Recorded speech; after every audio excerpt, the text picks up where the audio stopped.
want to do them first? We'll just opening thoughts and then we'll do them right.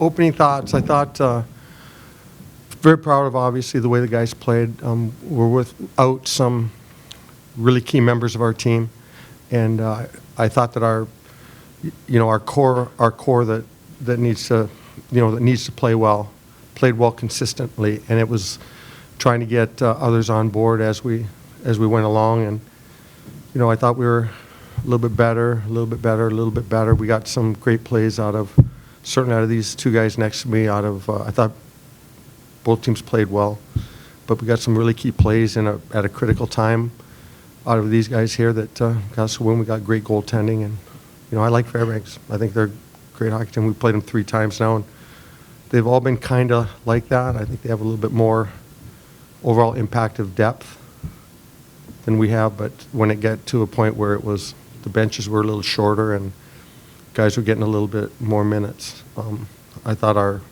the guys, like I said, the guys next to me here and some others stepped up and gave us a really good effort, and it was a big win. Questions from the players first. Ryland, this is you're kind of like Austin's going through in terms of a mid-season addition. Have you been kind of guiding him through joining the team and getting him up to speed with your system and everything this year so far? Yeah, a little bit. I've been talking with him for a little bit. I've been texting him and before he came and helping him out as he got here. He's a smart player. He fit in right away. He knows what he's doing. What about this game? Did you kind of know from having played against him before and now? He hangs on to the puck. He drags 2 defenders to him, and he can make a play out of that, and he finds the open ice, and he's really easy to play with. Ryland, Tim Radford from Flow. This sort of reminded me of the Augustana game when you scored a goal or two before one at the net, you scored when the rest for tonight.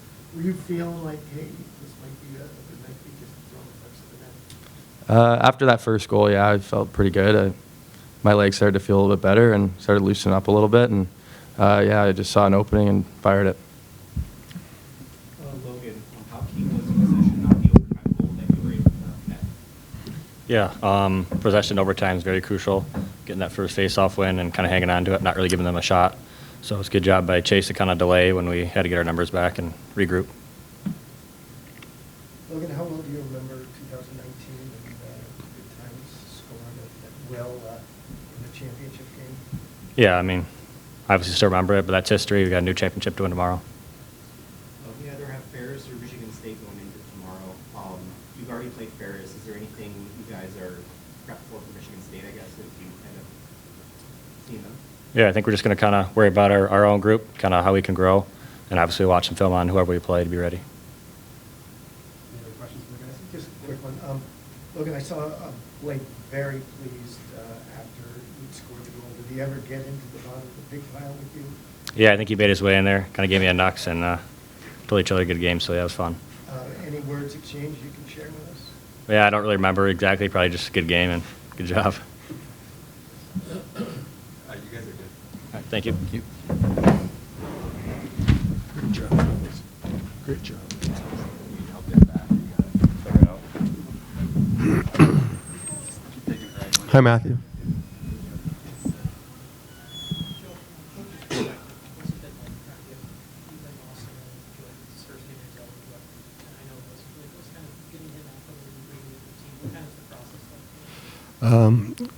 He just got cleared. It was over the break. He got cleared, so we really didn't pursue a whole lot with him at that time. I think that I think it was Moser hit it on the head. He's an intelligent hockey player. When he has the puck, he's looking to do something with it. He has. I'll say this: our first skate a couple of days ago, he really looked like a giraffe. I think he looked like he had new skates on and all new equipment, and it was actually a kind of comical a little bit to watch. But then the second day, you could tell he felt a little better, and I think he's going to grow. I've enjoyed him. He's a good cerebral conversation. We've spent some one-on-one time with him, showing him, some of the details that we do, but we don't proceed in a very complicated way. So it's kind of just, it's really no different. I coach junior hockey. You pick up a guy in a trade late, you just kind of give him a little bit, or NHL teams, pro teams, they pick up a guy, they tell him what to do, and if he's a smart hockey player, he understands 1-2-2, 1-3-1, man-to-man, box plus one. They understand those things, and we were able to get him where we want him on the power play, and he was able to make an impact, make a nice play. Coach, when you lose a center like Arvid, to have a Swankler to be able to throw in, how important is it? What kind of luxury is that for you?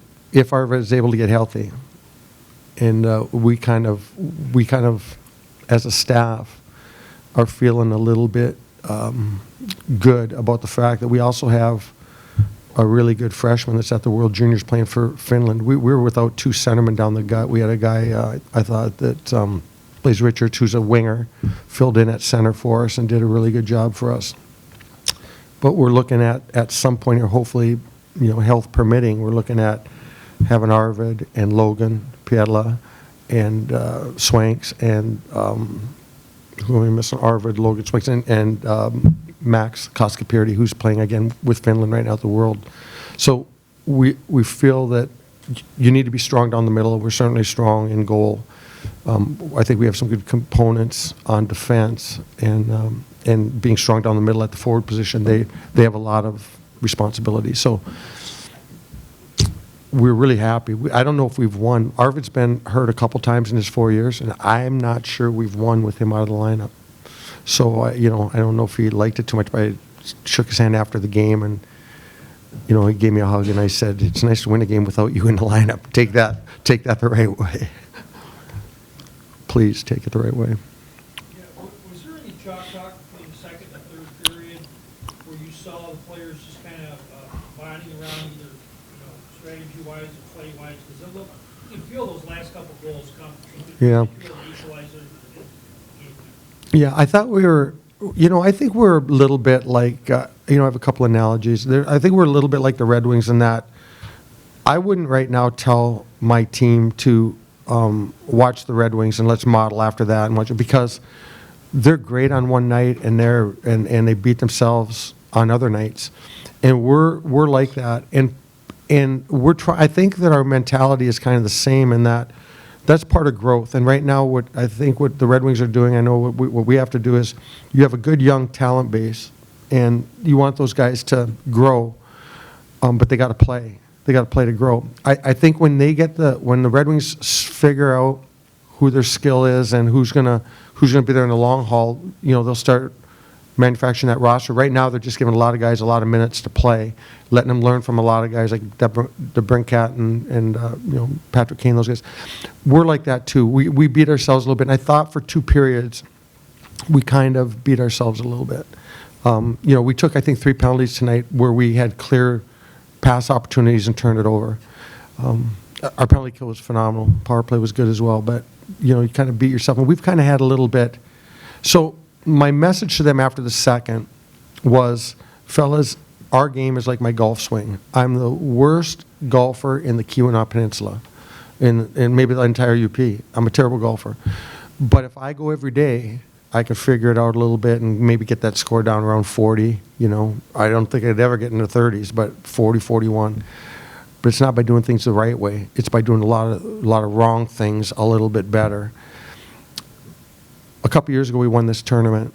We had a really good group that had good understanding of the game, and I know I'm beating this up, but what the heck. We had a group that had a really good understanding. We had a long break. We needed the break. And we came in here and we won it. I think we beat Michigan State the first night, maybe Michigan the second, or vice versa, something like that. Won the tournament. This year we had a long break, but it's like my golf swing when you have to have a foundation to go back to.